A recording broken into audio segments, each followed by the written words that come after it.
نو په دې حواله سره موږ هغوی سره رابطه کوو او ډېر ښه عکس العمل د هغه طرف نه سره راغی او زموږ د څو امور هڅې چې دي د هغې یو ډېر زبردست تایید ورڅخه حاصل سو موږ د هغو شکرګزار یو.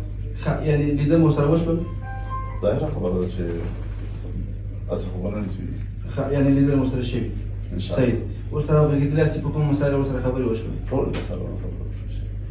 د دواړو ملکونو ترمنځ چې څومره مسایل دي، زما اصل هدف او زموږ وفد چې کوم اصل هدف هغه دا و چې موږ په یوې مسلې کې ځان محصوره کړو او جامعه انداز سره او شامل انداز سره موږ په تمامو شعبو کې او په هره برخه کې موږ له یو بل سره د تعاون لپاره خپل زړونه آماده کړو او په هغې حوالې سره دوی د موږ دغه خواهش ډېر په ښه طریقې سره تایید کړ الحمدلله.